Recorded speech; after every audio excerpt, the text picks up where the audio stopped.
Welcome to the Stranger Conversations podcast, where we explore the lives and lessons of those around us, hidden in plain sight.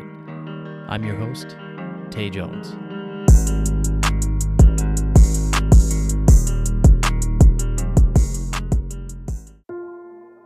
Hello and welcome to episode 5 of the Stranger Conversations podcast. Today we're talking to Lindsey Richter. Lindsey found mountain biking and used the sport to overcome struggles in her life. She became a professional in the sport, which led to her new passion, empowering women by getting them on the bike and teaching them the skills they need to hit the trails. Lindsey shared a lot with us on the show. She's very inspiring, open, and honest, and you're going to love this episode. Let's listen to some of the things Lindsey had to say during our conversation. Jumping into mountain bike racing was that just sort of demonstrates my personality. It's a sport that really shows you what you're capable of and helps you see how strong you are. At one of the races, actually met a pro mountain biker. He just said, "What are you doing this summer?" And I said, "I need to get out of LA. It's eating me alive. I don't know what I'm doing there." So I traveled the country with him that whole summer. I ended up marrying him a year later, and we spent the next decade traversing the country. It opened my eyes to the bike industry. But throughout my decade of traveling and promoting mountain biking for him, I noticed a real void in female mountain bikers. Something in me just said there's more for me out there than just working for someone else. I started racing pro just because I sort of outgrew the amateur categories as I got better, but I took it less and less seriously as I progressed because I was more and more interested in coaching, and I used racing kind of as a catalyst for really understanding the sport better so that I could be really articulate in coaching it. Mountain bikes, they have this crazy way of teaching you what it feels like to face fear by learning what needs to happen to get through something. You have to look ahead and only allow thoughts that keep you moving forward, thoughts that serve you.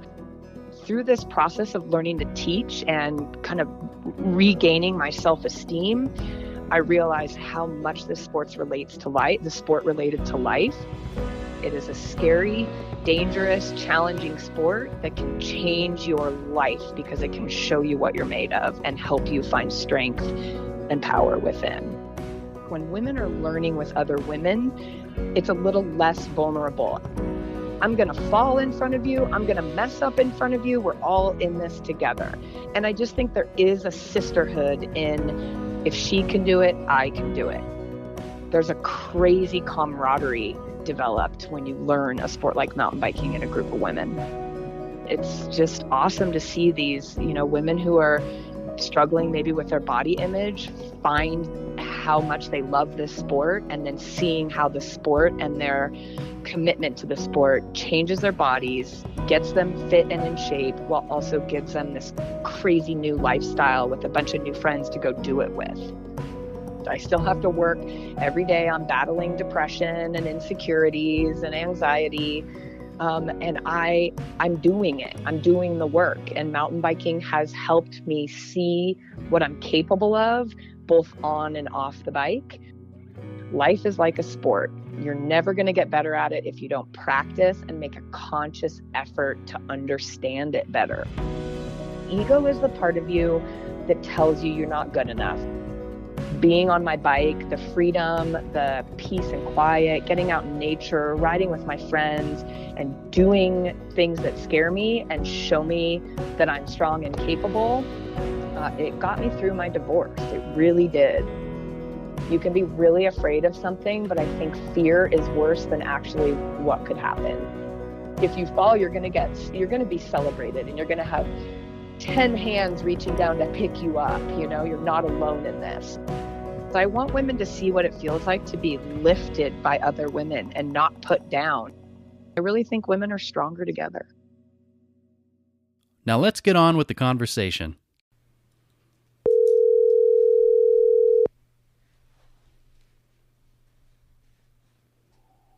Hello. Hi, Lindsey. Hi, yes. Hey, it's Tay with the Stranger Conversations podcast. How you doing? Hi, good. How are you? Good.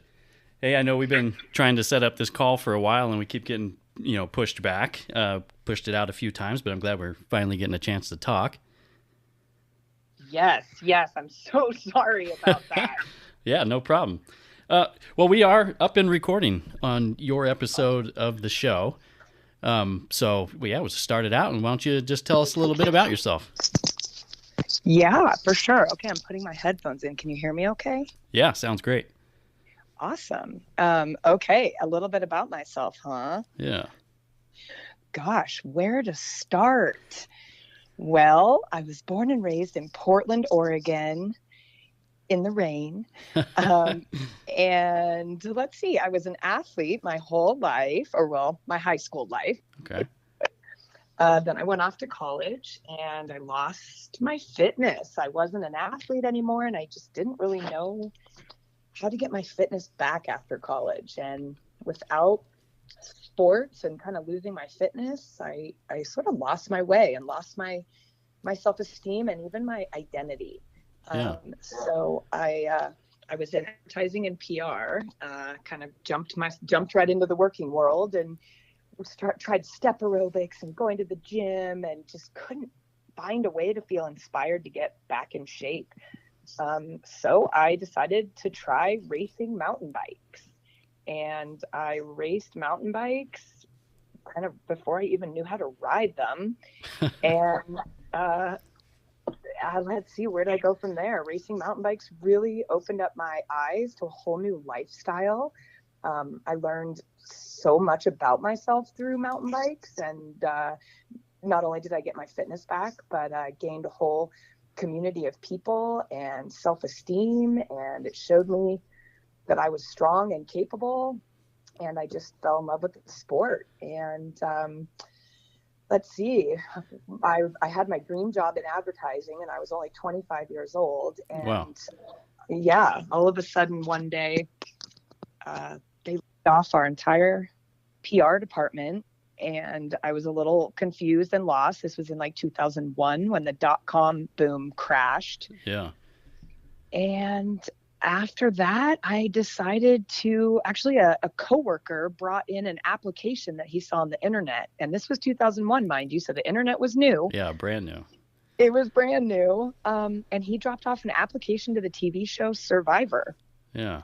And I decided, I'd never seen it, and my friends encouraged me to give it a try. So we made a silly video of me riding my mountain bike to show that I was a mountain bike racer. And I think it was about 6 weeks after sending in the audition tape, I went through a series of interviews in Los Angeles, and they narrowed it down from 30,000 people to 2,000 to 50 to 16. And next thing I know, I was on a plane to Africa to compete for $1 million on Survivor on TV. Yeah. So you'd never even seen Survivor before until you applied. I had not. I applied, and then we went down to the local Hollywood video store and rented season 1 on DVD before I took off, so I could see what it was I was actually getting myself into. Yeah. No, it's season 1. That was the one with the naked guy all the time, right? Yeah. Yes, the it was. old Navy SEAL and the naked guy. And my parents were like, "What are you getting yourself into?" Yeah. And what season were you on Survivor? I was on season 3. So it was that, even the show, it was very brand new at the time. Yes, Yeah. It was very brand new. So I feel like the first 5 seasons, we were kind of guinea pigs for them. Yeah. So is this something like a theme of your life? Do you just jump into things like this, or was this something new for you? I've taking those risks. Yeah. Yeah. I think kind of jumping into mountain bike racing, was that just sort of demonstrates my personality, just always looking to try new things and not afraid to throw myself into something. I was definitely excited about the prospect of being on TV and what that could possibly do for my life. Yeah. But I also went into it very naive and very blind. Yeah. Well, what did it do for your life? Anything? Yes, I would like to say it was the best and the worst experience of my life. Yeah. I would say one of the best because it was absolutely life-changing to go on a show like that only, a handful of people in this whole world will ever experience. Yeah. It was challenging and exciting and stressful, but it was actually the airing of the show that became the worst experience of my life. I was pretty humiliated when I watched myself on TV and I saw the way they put the show together and the backlash of criticism from the public. Talk show hosts, when they would talk about the show after it would air each week, would just rip me apart. Okay, so not just about the show. I've never seen season 3, so it wasn't just talking about the show. They were talking about you specifically. Yes, I got torn apart. I was definitely kind of dubbed as, I wouldn't say the villain because I wasn't mean or outwardly strategic in any way. I was just highly emotional, and you're stripped of all your comforts. We didn't really know what we were getting into. Season 3 was brutal because we were in Africa, in Kenya, with no real water to bathe in at all because of the animals. We weren't allowed to go near water. So we had to walk about, it seemed like forever. I would say it's probably a mile there and a mile back to get our water and put it in gourds. And we literally had to dig a hole through animal feces at these little springs that came up through the ground. Wow. And the water would be covered, just caked in mud. It was just like mud poo water. And we would have to go back, carry it all the way back to camp and boil it and then drink like hot, pooey water. So basically what you're saying, any skeptics of the show, I mean, you guys were, it's not fake. I mean, you guys were out there, you're literally having to do this stuff just to get water for the day. Yes. It's definitely not fixed. They want to make you very uncomfortable. They definitely want to see drama. They want to see people get pushed to their breaking point. That's just kind of the way it works. Yeah. TV isn't good if everybody's getting along and having a great time. Yeah, absolutely. Yeah. So how long were you on the season? Like what place did you get? I was voted off 6. Okay. So that was 18 days. That was halfway. Okay. So yes, and in those shocked. Yeah, so in those 6 episodes, people had seen enough of you that they were bashing you on TV? Oh yeah. I was the lucky one who made every preview of the next week's episode. Oh, okay. Lindsey from Survivor goes crazy and cries. Lindsey cries about having a bellyache, even though my kidneys were failing. Wow. Yes, I was definitely a little bit of a drama queen. Yeah. So, like, on the show, you were sick? Yes, I did get sick. Okay. Hang on, I have to cough. Sorry, I'm joking on myself. Yeah. Yes, I got sick. I got severely dehydrated, and we were doing a challenge and overexerting ourselves, and I nearly fainted in a pile of cow poop, and yeah, well, I had to go. They had to put me in a van and put an IV in my arm for 4 hours to rehydrate me. My kidneys were going into failure. I was peeing blood. Jeez. I guess got a little sick. Yeah, yes. Drinking the poo water didn't do you very well. There's a lot of poo out there. I think I'd probably choose dehydration over the poo water, to be honest. But right? Maybe not at that level, that severity of it. Yeah, so it was nuts. Okay, so you had some things going on in the show, and it sounds like that was a struggle for you. I mean, what kind of struggles did that bring in your life? I mean, Survivor ends, right? And you were the 6th one voted off. I mean, what did that do for you? How did you cope with some of that stress? Yeah, I mean they pushed us into the spotlight pretty aggressively, and we went on all kinds of talk shows, Howard Stern, David Letterman, Regis and Kelly, Hollywood Hmm. Squares, you name it. We did the whole press tour in New York City. So that was very exciting. I was in an Eminem music video. That was probably one of the highlights of it all, getting cast in Eminem's video and hanging out with Eminem and Dr. Dre all day. Well, that's pretty badass. Well, hold on. Yeah, I have to stop you on that one. What was the video? it's another really shining moment in my life. It is called Without Me. Feels Okay. so empty without me. This looks like a job for me. Yeah. And I am the one with another girl from Survivor standing on a log of shit in the toilet with Eminem playing a challenge. Oh, wow. Okay. Yeah, So are my these parents clips? are really proud of me. Were these clips from the show, or did you actually film this for the video?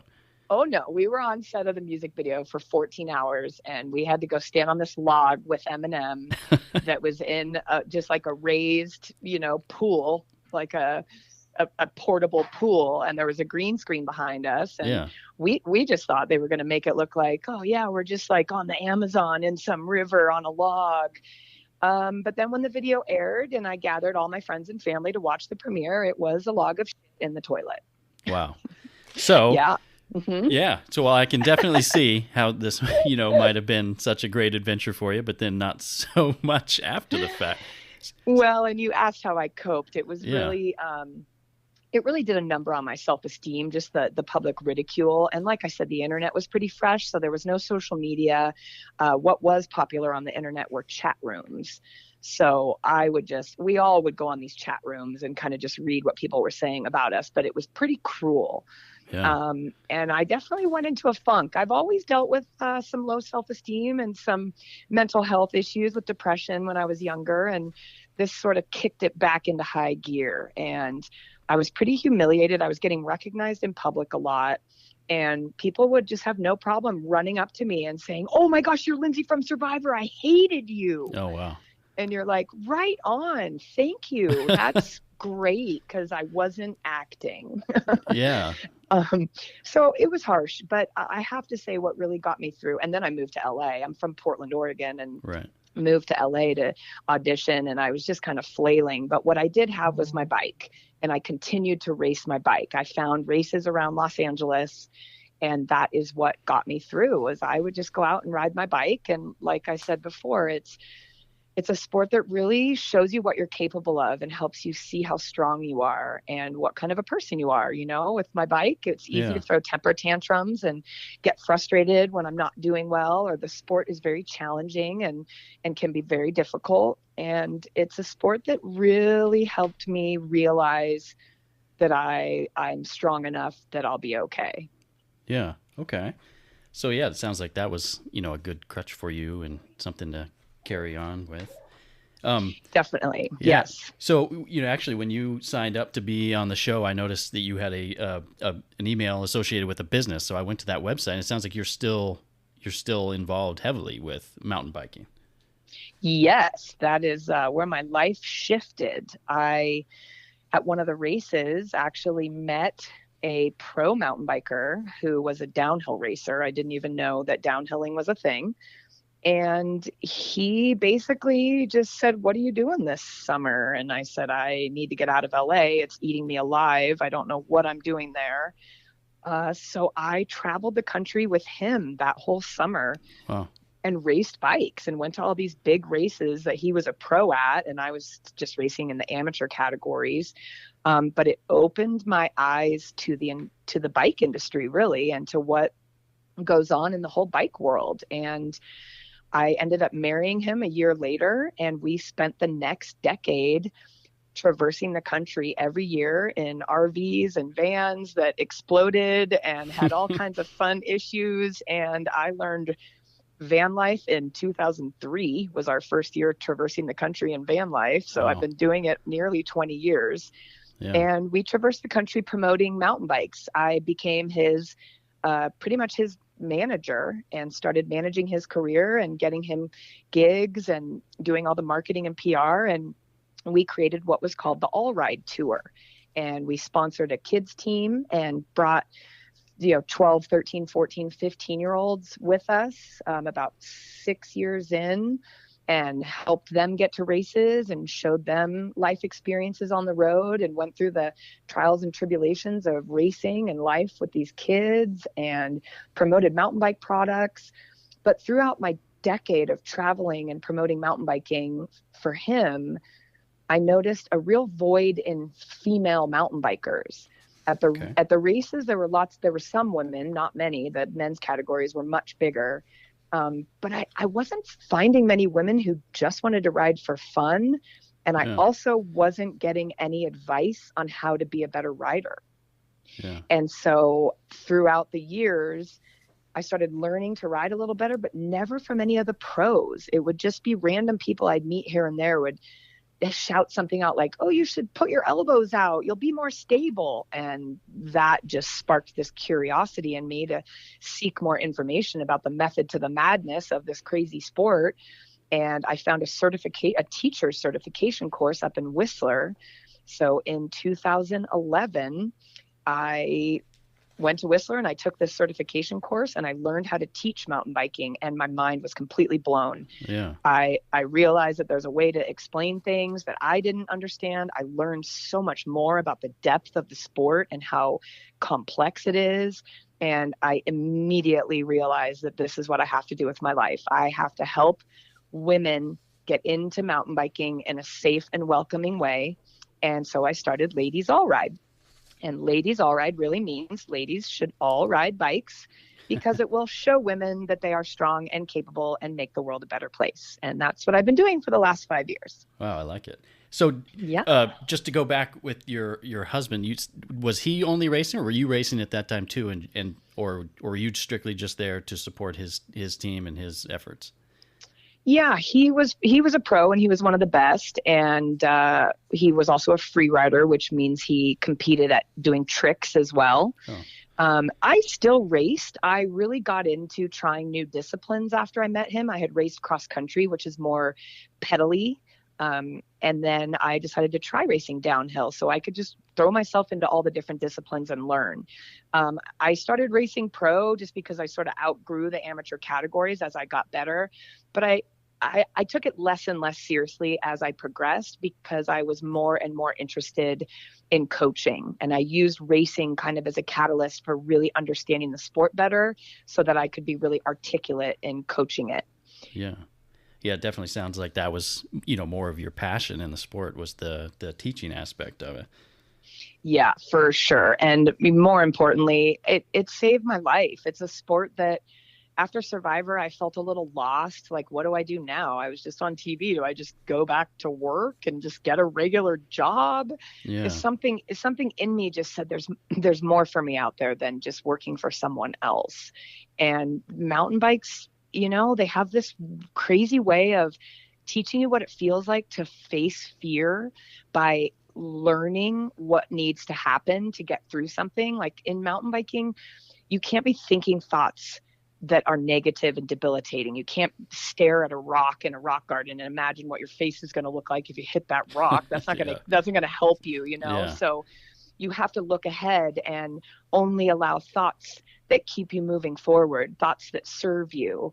And through this process of learning to teach and kind of regaining my self-esteem, I realized how much the sport related to life, and how many women it wasn't being addressed. Anything you saw in magazines or on TV that had mountain biking looked very extreme, because that's what sold magazines, was someone doing a huge canyon gap, where if they fell, they would die. And I felt very frustrated that women are probably pretty scared of the sport because of what's being marketed.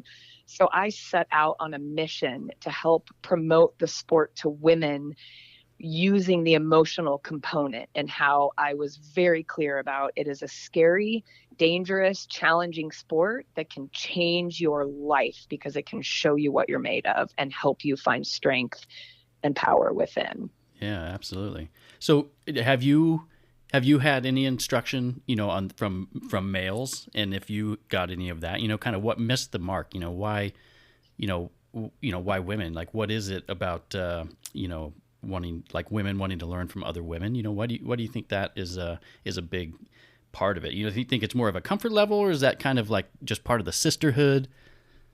I think it's kind of both. I think in my experience doing this, men and women are different learners and different teachers. Yeah, for sure. If you've ever read the book, Women Are From Venus, Men Are From Mars, Women Are From Venus. I mean, I feel like that reigns true with learning sports. Men tend to be more kinesthetic learners. They want to just do it and feel it and experiment with it, where women tend to want to understand it and really hear what needs to happen and develop an understanding and then try it. Women, I think, need more details, and female coaches tend to give more details. And it's a fine balance between saying enough to help them understand, but not saying too much to overwhelm them. Yeah. And in my experience, I've been taught by, both my certification courses were taught by men, and they were awesome coaches. But my husband, who is now my ex-husband, that's a whole nother story of a hard time in life. But he had been doing it for so long that he really didn't know how to put it into words. But once I learned to coach and started bringing these ideas back to him, then he would start to think, oh yeah, I guess that is what I'm doing. And then maybe this and maybe that. And it sparked conversation and thought. And then I just started asking pros constantly questions all the time. Like, well, what do you think you do in this situation? And what do you think you do in this situation? I just wanted as many people as I could get information from to tell me what they thought they were doing, especially the experts. But back to the men and women thing, it's also an ego thing. It's, we talk about at our camps, there's no egos here. We're all on the same level. We're all here to just enjoy mountain biking and find a deeper meaning in the sport and learn skills to keep us safe. But it's also very hard and it's a very vulnerable thing to put yourself out there in front of people and try a sport that you might not be good at right away. It's very vulnerable, and a lot of people don't like being vulnerable. They like to stick to what they were good at and not try anything new. Yeah. And so I feel like when women are learning with other women, it's a little less vulnerable, especially the way we structure our camps. We make a speech that we tell them we're all vulnerable. As a coach, I have to demonstrate things in front of you that I might not do perfectly. I'm going to fall in front of you. I'm going to mess up in front of you. We're all in this together. And I just think there is a sisterhood in, if she can do it, I can do it. Because when you see a man who's just generally bigger and stronger, even if they're not bigger and stronger, there's just a difference in body types between men and women, and men can muscle through some things that maybe not all women can. Mm-hmm. But when you see a woman do something with technique and with skill, I think it really opens their minds into believing they can do it. And that's a big part of mountain biking. You have to believe you can do it before you can try something that's dangerous. Yeah, absolutely. I think we have a lot of sayings, and one of the sayings, one of the sayings is hesitation equals devastation, and that it runs true in life as well. Yeah, I like that a lot. Yeah. So was this kind of your first instructor type role that you've had, or have you done this in any other previous jobs? Nope, never even considered being a teacher or a coach at anything. I'm actually really surprised that this is truly my calling and what I'm meant to do. And I had no idea until my late 30s. Yeah. So do you think that kind of being in that group of, strong, like-minded women kind of empowers you as an instructor, to teach them? Oh, 100%. I've always sort of struggled with women. In college, I think why I lost my fitness was because I joined a sorority and I didn't really know what I was doing. My whole family had done fraternities and sororities. It was just kind of what I thought I was supposed to do. And I absolutely did not fit in. This wild athlete inside of me was dormant, and I did not know who I was. And I had a really hard time fitting in with women who wanted to shop and drink and party. It just wasn't my scene. And so I had a hard time trusting women for a lot of years. I just found that I would get into these relationships that I just didn't feel myself in. And when I started meeting mountain bike women, it's kind of a different breed. It's almost like we have this unspoken understanding that we do a sport that's kind of gnarly and that we could get really hurt doing, but we do it anyway. And we all find the same joys and the same accomplishments out of doing this sport. It's a sport that you really bond with people when you do it with them. And I found my community of rad women through the sport. And now that I travel the country teaching, I could say I probably have mountain biking friends in almost every state. That's awesome. It's awesome. And I love them all. Yeah. Yeah. I think that's, as anything, in life, business, all that stuff, you build those best bonds, or forge when you do hard things together, as a team. Yep. And I definitely think that, being, I'm actually, I have barely mountain biked in my entire life. I'm a novice, but I can imagine that doing what you do, that you build some very strong friendships out of that. Yes, absolutely. Yeah. It's great. You develop a level of trust too, because it's really another big reason I do this is because I want women to see what it feels like to be lifted by other women and not put down. I think a lot of women have had experiences either in the workplace or even school growing up that can greatly affect who they are moving forward in life. And I want women to really experience an environment where women are there to cheer you on, lift you up, and you're all in it together. It's a really special thing to feel supported by other women. And I really think women are stronger together. Yeah. And as far as instructing people, what part do you think passion plays in that as just, being able to be a good instructor in, any field? Oh, it's huge. It's huge. I think when people walk away from our camps, I hear it because they give feedback on the coaches, but 9 times out of 10, that one of the first words out of their mouths is, wow, you're all so passionate. It's something I deeply believe in. I've seen women of all shapes and sizes, all backgrounds, all walks of life come together terrified about what they just got themselves into. And I literally see them transform like butterflies in a weekend. They develop a little extra spring in their step. They're bonding with strangers they've never met before because they're all falling down together and giving each other a hand to get back up. They're all learning this challenging sport together. There's a crazy camaraderie developed when you learn a sport like mountain biking in a group of women. Yeah, and so this isn't just something for, advanced techniques. You're taking people that have barely mountain biked as well, kind of that crawl, walk, run method to get people into the sport from the very beginning. Absolutely. Yep. We take beginners all the way to advanced. And, some of the most rewarding experiences I've had are with women who are maybe struggling with their weight and really self-conscious about their weight, and they're looking for a life change because, let's face it, just like I experienced, going to the gym can be horrible. You're standing there with all these really fit people maybe looking in the mirror at themselves, and it's just uncomfortable. But mountain biking, it's really just you and your bike at the end of the day. You can share it with other people, but the experience is between you and your bike, your teammates. You have to learn how to work your thoughts, how to think thoughts that serve you, how to be in control of your bike, how to find balance. It's this whole process of bonding with your bike while also, bonding with other people. And it's just awesome to see these, women who are struggling maybe with their body image find how much they love this sport, and then seeing how the sport and their commitment to the sport changes their bodies, gets them fit and in shape, while also gives them this crazy new lifestyle with a bunch of new friends to go do it with. Yeah. Especially, in times like this, with the pandemic and everything's shut and it's hard for people to actually do stuff and stay in shape and get outside. I bet this is probably a pretty decent business model for you, during a time like this, because, I don't know what the rules are like where you're at, but, being able to still be together as that team, but it's really, you're on your own bike and you're separate. Have you found that you've been able to keep moving forward during these times? Yeah. This last summer was a bit of a wash because, just the shutdowns, Yeah. we had planned to run everything in April, and then everything got pushed to June, and then June rolled around and things were still a little unstable. So we decided to keep pushing everything later.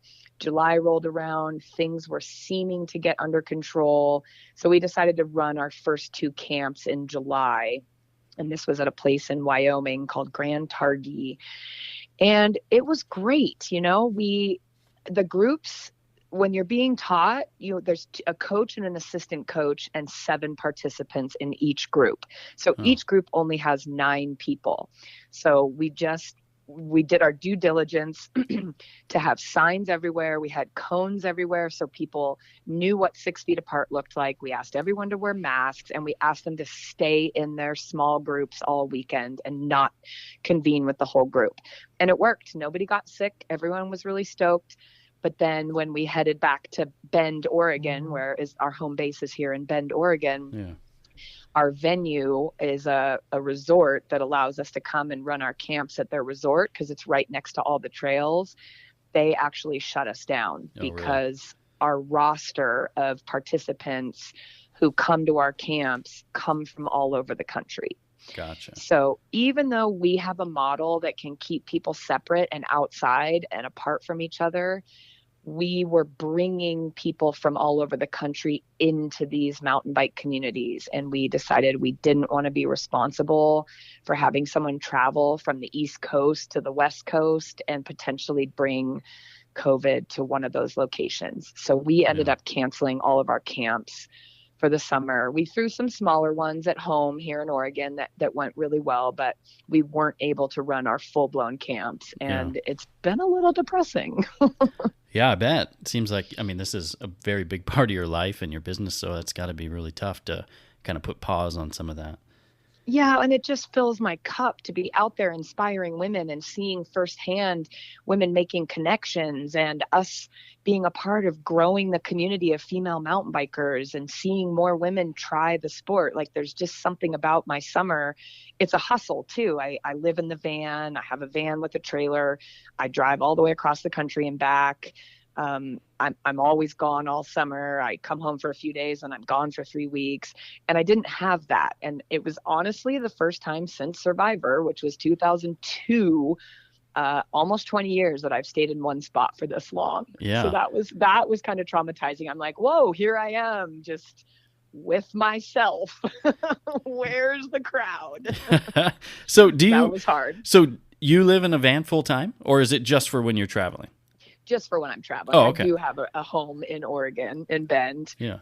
But when the camps are in session all season, I'm pretty much living in the van. Yeah. Yeah. For about 5 months, I'm in the van pretty full time. That's great. I love it. I've been doing that almost 20 years. Yeah. I lived in a travel trailer for a year and a half, and I thought it was amazing. Did you? Yeah. I thought it was great. Did you? Did you travel all over? I had a great place to park it. And so, just life. I had to be around for certain things, but I did take, a lot of trips and I loved it. Yeah. Yeah. It's so freeing. You can just go anywhere and pull over and you have your home. Yep. People would always offer their beds. Like, I have a guest house. Come stay in my guest house. I'm like, I have my pillow, my comforter, my cozy bed. I'm good. Yeah. I think I said on one of my previous episodes of the show, I remember the day that I had bought something. I bought a couch, and I remember having that panic attack of, oh my God, like everything I own doesn't fit in my car anymore. Or like I'm strapped down. What do I do? Totally. But I loved that feeling of having, the trail. Literally you could just, put the hitch on and drive away if you wanted to at any point. So I love that free aspect of it. So that's pretty cool. You get to do that for 5 months.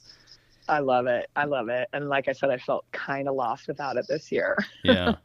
Hey, so in your business, what's your leadership style in your business? When people go through camps and then they're gone, right? The class is over, the camp is over. Do you stay in contact with them? Are you still like kind of empowering them as a mentor through, or is the relationship kind of cut there, or do you stay in contact with them? We try and stay in touch. It's tough because we have about 70 women at each camp.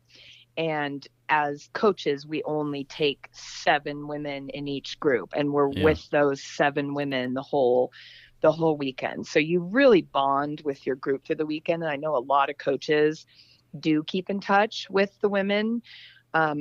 I also keep in touch. If they reach out to me, I'm totally there for them. I Yeah. announce that. I say, hey, once you've taken a clinic from us, we're here for you. Email us questions, email us videos of something you're struggling with. We'll help you. And then I kind of use my social media as a way to stay connected with people. And, my social media is very focused on just inspiring people through mountain biking and throwing in some videos of us, me usually riding some sort of technical part of trail. I try to show really challenging moves on video and then explain it. Just so people getting into the sport or wanting to progress in the sport can use our social media as a place to go and learn something. And hopefully, the ideal scenario is that they go to the social media and they get inspired to come take a clinic. I don't want to coach people online. Yeah. But that's just sort of how I use the social media, is to continue to connect with women and inspire them to get into mountain biking. Yeah. Well, yeah, I think, providing them some content there, kind of giving them something to think about and practice on their own, and then have them progress, further by taking a clinic. I think that's great. Yeah, totally. Yeah. So one of the reasons that kept pushing our interview back, is because you were, if we couldn't record because you kept being involved in, a lot of time consuming work, trying to diversify the sport of mountain biking, with more than just women. What can you tell me about some of that work that you've been doing? Yes, we, dropping something, sorry. Yeah. We are part of a very white sport. That's just the only way to say it. Our sport is predominantly white people. And when I first got into coaching, it was because I felt like it was all men. It was just men were mountain bikers and women weren't. And I really wanted to change that. And I've seen that change. I've seen the events that I've gone to for 15, 17 years have multiplied in the amount of women that attend. But with that, there just aren't a lot of people of color in our sport. And we have had a scholarship program for the whole time, for the amount of time I've run these events.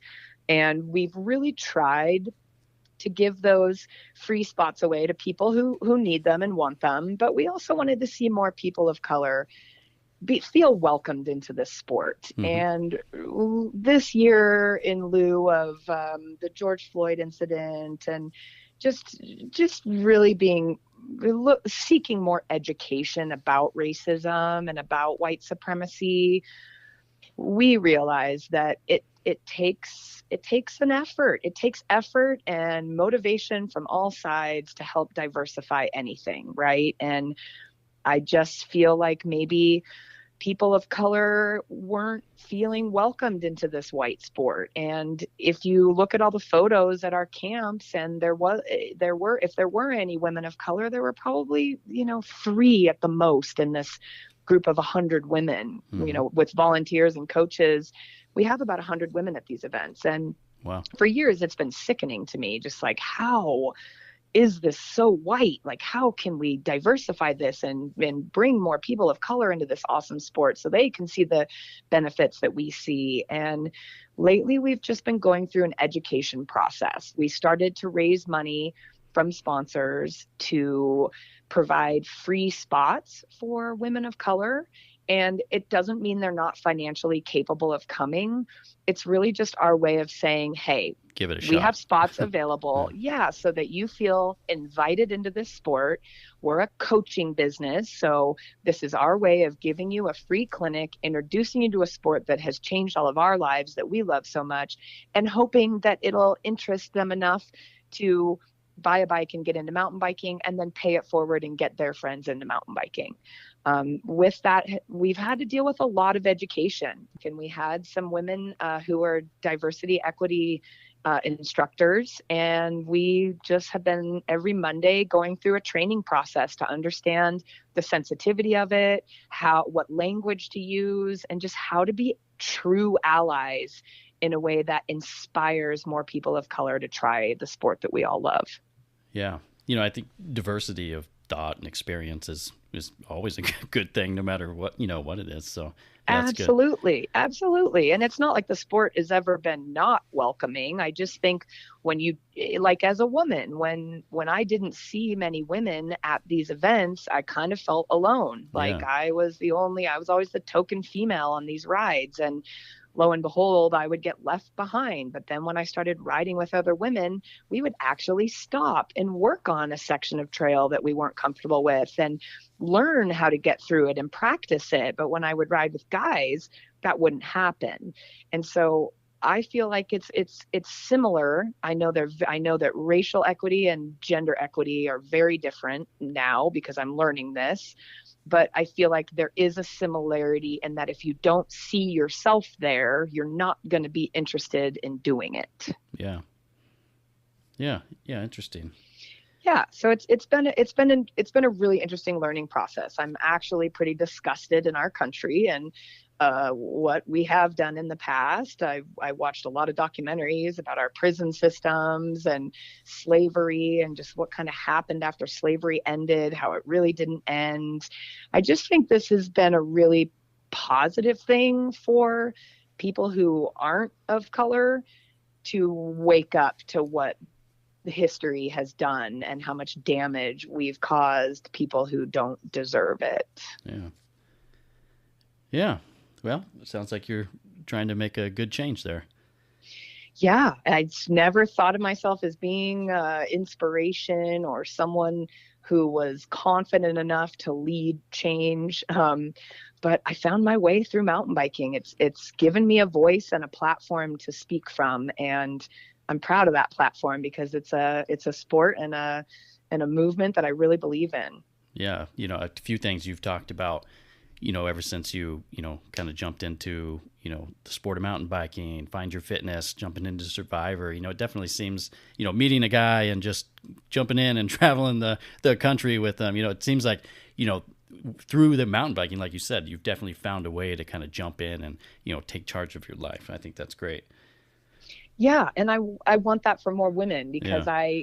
I wasn't always confident. I wasn't always secure with myself. I mean, I'm still not. I still have a therapist. I still have to work every day on battling depression and insecurities and anxiety.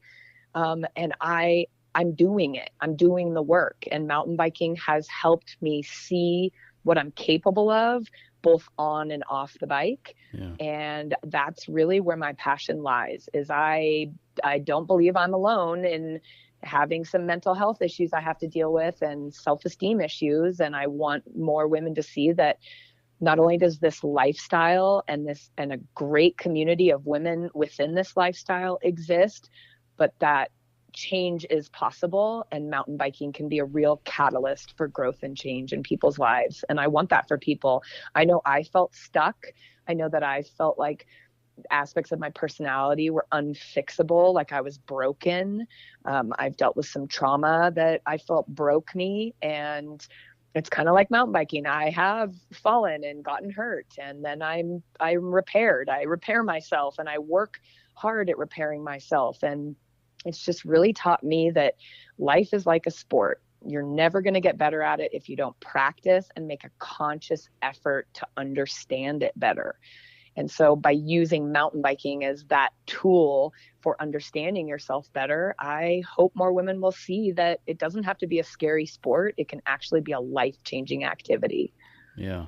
I definitely don't think you're alone with, struggling with some of those, things in your life. And I think especially, nowadays with social media, I think it's probably more common in, even for women, young women to feel some of those self-esteem issues. But it is really important that people talk about it. A lot of people bury that. So I think it's great, that you're very open and honest about, some of the struggles you've had and, and about what you're trying to do to change it. Sometimes people just need to hear it, even if they're not ready to talk about it themselves. Part of that healing process is listening to other people, knowing that they're not alone, even if they don't want to admit it yet.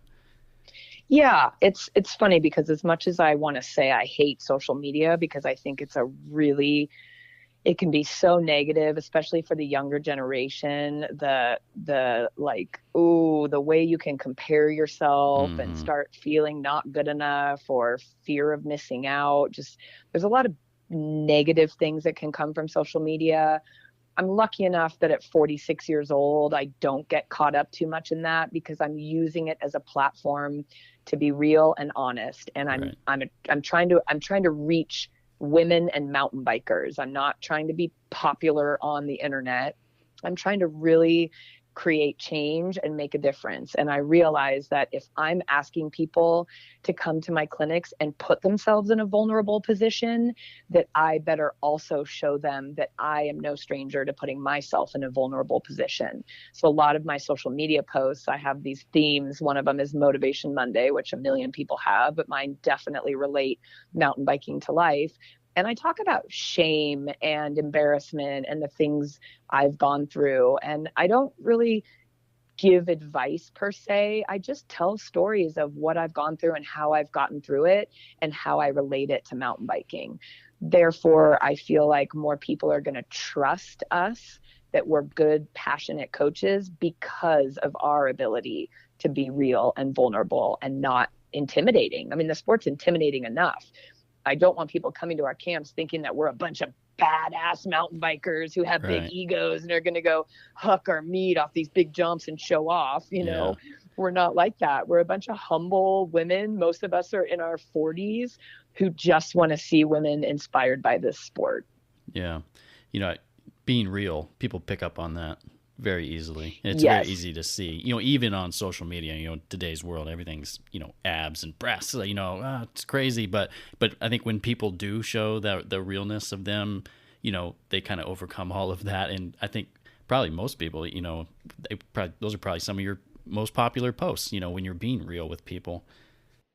Totally. Yeah. They're frightening for me because it is vulnerable. And, you know, that's where I get into trouble, is if I put something really emotional up and then I feel like I didn't get enough likes. That's where I have to be careful and not judging myself based on likes and interactions. And that's, I think, what is most damaging about social media, especially someone in my position who we have sponsors and we represent these brands. And part of that means they look at our social media and they see how many people are watching us. And there is pressure to perform online. And I'm pretty clear with a lot of my sponsors. I'm lucky in that I've been doing this for so long that I've developed really great relationships with companies. So I'm not just some influencer that they see online. They truly know me. And I'm really clear about, I don't want my life run by social media. I don't want to be judged by my social media. But I mean, that's part of the reason I'm still in therapy, because I still get sucked in and think, oh, I didn't get enough likes. Nobody likes me. I'm going to get dropped by all my sponsors. And I find myself going down that spiral of comparison and feeling like I'm not enough. And then I have to really step back and go, this is all happening to me right now because of social media. And I do not want to go down that road. That is not who I want to be. Yeah. Well, that's good. At least you have some, you know, good sponsors, you know, sponsorship relationships there. That's not all what it's about. You know, what do you see most people struggle with? People that come to your clinics, your camps, you know, what is it? Is it like skill wise? You know, is it when they first pick up the sport, you know, is it scared to go fast? Is it just taking risks in general? Is there like a common theme of kind of what people are, you know, most apprehensive about? Oh, we are mountain bike skills coaches. We are therapists. We are cheerleaders. We are hug machines. Yeah. I mean, it's the whole gamut. I feel like I've seen it all. People struggle. Most of the time it's ego. And I think a lot of people don't understand what it means to be run by ego. And we address this. I say to everyone in the beginning of my camps, ego is the part of you that tells you you're not good enough, that gets embarrassed when you mess up, that doesn't feel like you can keep up and you aren't fast enough. And we don't want your egos to get in the way here. But when I do see women struggle physically and trying to learn something, I noticed that it really is attached to ego and emotion, because they feel bad about themselves that they're not getting it. So it is a combination of, if they struggle physically, then they automatically struggle emotionally. So as coaches, we train our coaches to be very aware of what each of their 7 participants needs from them. Some women need a little more tough love, like, you've got this, you fucking got this, you know, and other women need a gentle touch, like, you got to believe in yourself, just these are the things you need to do. So it's definitely a combination of physical frustration and mental frustration. And we start our camps with a welcome circle. Each group sits down and every person gets to go through for about 5 minutes and tell a little story about themselves, why they got into mountain biking and what it does for their lives. And all the coaches started out, and so they get to hear us be a little vulnerable. I mentioned that I went through a divorce after 15 years, and it was I was married to an awesome dude who was raised by meth heads, and his idea of treating women, I don't know how to say this, and we both, and it was a situation for many years, and it was very scary to get out of. I was scared, he was scared, there was control issues with him thinking when you're married, you own someone. So I bring that up and tell people that really what got me through that and showed me that I'm going to be okay on my own is my mountain bike. Being on my bike, the freedom, the peace and quiet, getting out in nature, riding with my friends, and doing things that scare me and show me that I'm strong and capable. It got me through my divorce. It really did. And so when the women share their stories, a lot of times there's some tears, because they're realizing something inside them really needs this. They need a change, they need a shift, and they need a different way of looking at themselves. Yeah. Some people say, that time heals all wounds, sometimes that's a factor, sometimes it's total bullshit, but it sounds like, kind of what you need is kind of have that outlet, and mountain biking was it for you to really kind of get you past, some of those hard times in your life. Yeah, I totally believe that. It's taken me a long time to get over the divorce, because there were so many wonderful things about the marriage and the partnership and being in the same industry together and creating this brand together. It was a really challenging marriage to get out of for both of us, but also very empowering to help other women see that I went through it and I was scared and it was hard, and it's possible. You will be okay on your own, but time does heal in a way, but more importantly, what you do with that time will heal you. And I had to make a conscious effort to work on my healing. It didn't just happen. I had to listen to podcasts, listen to meditations, learn how to be quiet in my mind. Like, I had to learn tools to stop letting my head spin on a merry-go-round of shame, guilt, and regret. Yeah. Yeah, man. Well, I bet when you, what did you call the circle that you guys do again?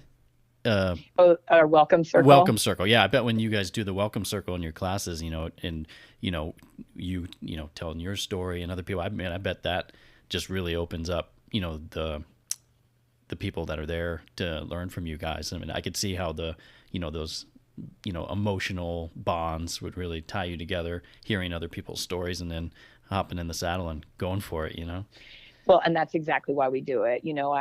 There weren't many opportunities to learn mountain biking back in the day, like 10 years ago. There were a few, and I volunteered at one that was based in Canada. And one of the first things I noticed, and it was no fault of theirs, I just think they were busy getting their clinics ready to go. And I noticed women just standing around looking terrified. And I didn't see anyone really addressing it. You just see women kind of standing alone, who came alone, just like looking at their feet. And I don't know, I felt that energy. And when I decided to run camps of my own, I thought that's the one thing I'm going to be really careful and conscientious of, is making sure our coaches are mingling. They're out walking around looking for women who are standing alone, making sure they feel welcome, and just sort of boosting their spirits before the clinics even start. And then that's when we developed the welcome circle, because we thought, wow, one of the biggest, I think, hurdles for women is getting over being watched by everyone when they're trying new things. If you're the one person in your group who's not getting your wheel lift down, you're not getting your wheel off the ground, you start to feel shame.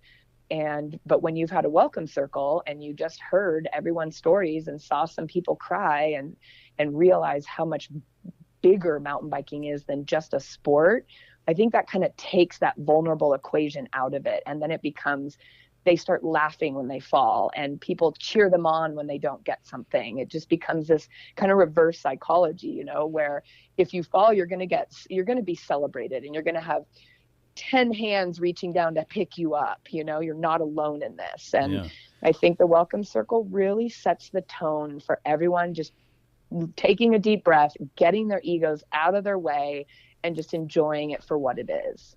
Yeah. So have you ever had any big falls, big injuries? Yes, I fall a lot. I mean, it's just a sport you fall in. I mean, I've gotten a lot better. I used to fall all the time. I will say I've been really lucky, and I can't really say it out loud, but nothing terrifying. Yeah. The bones I've broken in my life I've broken my foot bone, my fifth metatarsal twice, and once falling down the stairs walking, and the second time was dancing. One of my roommates says, must be a hell of a dancer. I need a permit for dancing is now the consensus, and I need to apply for a permit anytime I want to dance because it gets a little wild. I'd say some of the worst crashes I've had ended in just blood and scars, and I'm proud of them. I've had some stitches, and it's no big deal. And to have mountain biked for 25 years and I ride hard and I go fast and I like steep and I like technical trails with lots of rocks and roots. And I've been pretty lucky to stay okay for the most part. But I'm also a believer that learning how to mountain bike and practicing basic skills in a controlled environment to help really get dialed in with your balance and your understanding of how to be balanced on the bike is what has kept me safe. I know how to mountain bike. I don't just go out there and do it by trial and error. I did at one point and it wasn't that fun. And that's kind of what I preach to people. I know it can be a dangerous sport. I know there's risk, just like there's risk in lots of things. But if you take a lesson and you learn how to do it right and you know what to practice, your chances of falling are going to go down. Yeah. And this, I'm guarantee I know the answer to this question, but have you ever thought twice about getting on the bike after a fall? No, I haven't. I guess one of the big crashes I had, this is a great one. I have a great photo of it too. I was just preparing myself to tell my husband at the time that I was ready to get divorced. And Wow. It was a really hard time. And I was having nightmares about falling on my face, and literally and proverbially, I was really scared that this whole thing, getting divorced, my mountain bike career, coaching, I was just going to fall flat on my face and lose it all. And I was doing a video shoot and they told me to not be afraid to get rad. I'm like, whoa, did you just say get rad? Watch this. Yeah. And I just Hold my beer. Yeah, totally. Here, hold my beer. Watch this.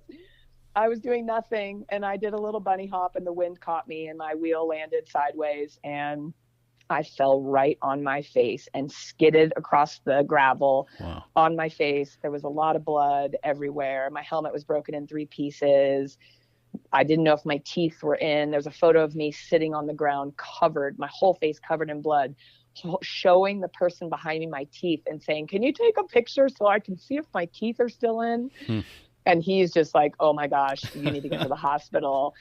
And, I've actually posted the photo of my bloody face before, and I've posted the photos of my black eye. I had a very impressive black eye afterwards, and I was 100% fine. I wasn't hurt. I didn't have a head injury. I didn't have a concussion. I didn't even have a sore neck the next day. Wow. And I don't know, that was just kind of a testament of, you can be really afraid of something, but I think fear is worse than actually what could happen. And I fell on my face and it wasn't that bad. And I had to go teach a clinic that next weekend with a black eye. And I told everyone this is the most technical clinic of the year, Sedona, Arizona, full of rocks. Yeah. And hesitation equals devastation, and that's just not an option. So Yeah. nope, I haven't. I've slowed down a bit, I think, and I'm not going to hit all the biggest drops and do anything that I'm not comfortable with, because I am 46 and I don't want to get hurt. So I definitely see myself being more careful in certain situations. But getting on the bike is my love and my passion. And I don't, when you do get in accidents though, or you're off the bike for a while, you do have to ask yourself, who am I without this sport? Am I going to be okay if I don't have this sport that fuels passion in me? And the answer is yes, I would have to find something else that I'm passionate about, because that's just life. Yeah. You said some of the basic skills, is balance. In most sports, I say the fundamentals are key, right? You got to be good at the fundamentals to be good at the game. What are some of those basic fundamentals of mountain biking? Yeah, I mean, balance and body position is really everything. And understanding that your balance point starts in your feet, that when you're going uphill or downhill climbing, the weight is in your feet and the upper body can move around over the bike to find balance points. And on a mountain bike, the bike changes angles a lot. When it goes uphill, I have to shift my weight in a way that I'm balanced over my bike while it's going uphill. And that's going to look different than if I'm going downhill. That's going to look different if I'm going up and over obstacles. So when we're teaching, we put people through the fundamentals, first things first, at our camps.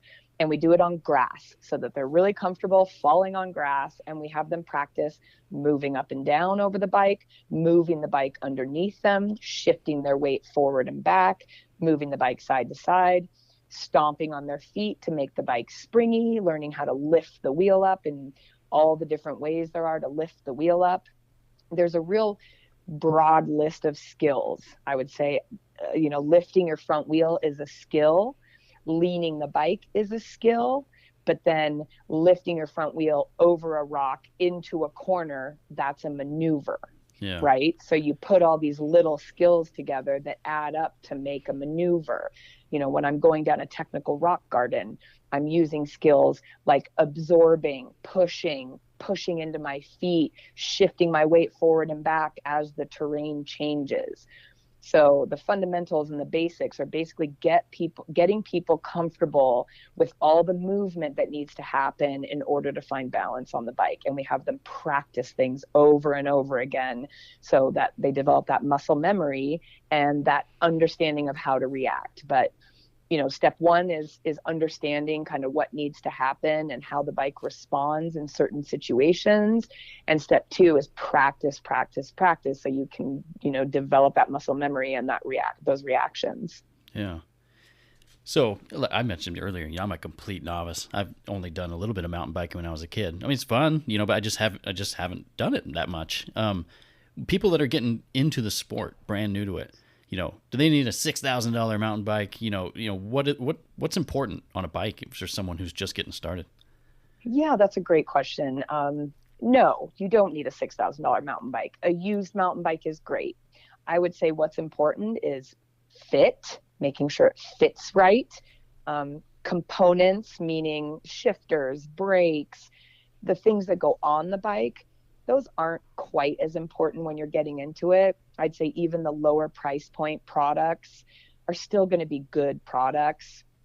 We tend to steer people towards a full suspension bike if they plan to ride any sort of technical trails, and technical means rocks or roots or things that are going to knock the bike around.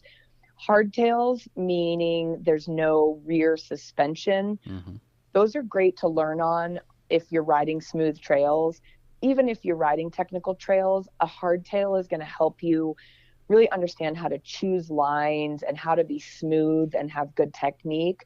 But it's also going to be rougher on the body, and it's going to be less forgiving when you make mistakes, because a hardtail with no suspension in the back is going to be really bouncy and can knock your body weight around a lot.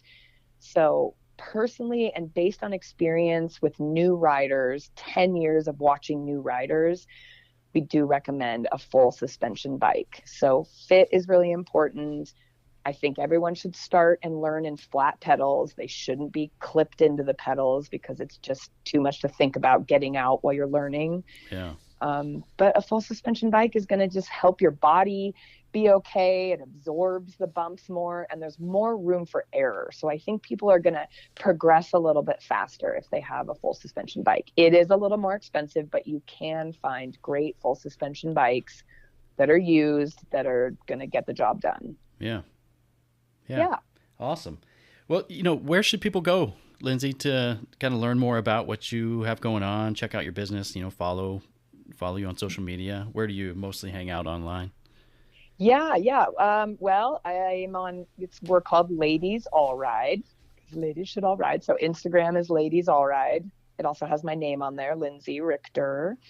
Our website is ladiesallride.com. We have a new website coming out in a couple weeks we're excited about. Facebook, Ladies AllRide Mountain Bike Skills. And that's about it. We don't comb many social media platforms. We're too old for that. So Instagram, Facebook, and a website, people. Yeah. That's where you'll find us. Yeah, that's great. Hey, before I let you go, what's the best advice that you've ever received in your life? Ooh, in my life. Or advice that you would love to pass on to people. Yeah, I would say, have you ever heard of the book, The 4 Agreements? I believe I've heard of it. I have not read it, but I believe I've heard of it. Yeah. It's such a great book. I would say that actually being given the book, The 4 Agreements, and then sort of understanding what that all meant, not taking things personally, always doing your best, being aware of others. I think not taking things personally is a huge one because not everyone's out to get you. Yeah. Is a big piece of advice, but also trying your best. And only what your best is. Oh, and the 4 agreements are: be impeccable with your word, speak with integrity, don't take things personally, don't make assumptions, and always do your best. And I just love those 4 agreements. Yeah, love it. I'll have to get that book. Yeah, it's great. It's a short read, but it's kind of like a Bible per se for life lessons. Yeah. Yeah, great. Well, anything else that you want to share or that you want people to know about you? Oh, no, just come learn mountain biking from us. We also have another company because we do also teach men, and we have male coaches with our business called Grit Clinics. Okay. GRIT, like grit, like grit your teeth and make it happen. And our Grit Clinics lessons, we run them all over the country for men, women, children, for anyone. And they're more just down to the nitty gritty of what you want to learn on a bike. They're custom built for the rider, and there's no sponsors involved. At our Ladies AllRide camps, we have raffle prizes and giveaways and a goodie bag and lunch. Our Grit Clinics are just, you sign up, you get a coach, and we teach you mountain biking. All right. Yeah. Kind of do it all. Gritclinics.com. Yeah, we do it all. We want everybody to love mountain biking. We don't care whatever you identify as, male, female. We want everyone to get involved. Yeah. Yeah. That's awesome, Lindsey. Well, I can really tell, by the way you talk, that you do have that genuine passion, for what you're doing and for helping people get over things and through things in their life, with mountain biking. I really appreciate that. I think that's great. Thank you. Yeah. Thanks. I feel real lucky. Yeah. I think that that genuine, attitude that you have and real positive nature about you, I think that's going to be a huge factor in what, any of your continued success. I'm looking forward to following some of your adventures. Awesome. Well, thanks so much. Thanks for your interest in chatting with me. I'm thrilled. It was awesome. Yeah, absolutely. So, all right. Well, we've been talking for a while, so I'm going to let you go. Enjoy the rest of your night. It was great talking to you. I really appreciate it. Awesome. Thank you. We'll chat again soon. Great. Have a good night. Take care. You too. Bye. I'd like to thank Lindsey for coming on the show, and I'm looking forward to following her upcoming adventures. If you'd like to connect with Lindsey, visit her website at ladiesallride.com and find her on Instagram and Facebook as well. If you love this episode of the podcast, give us a rating and leave a review so we can continue to grow our audience. Like, follow, share, and subscribe to the show and our social media so you don't miss out on the conversation. Thanks for listening and stay tuned.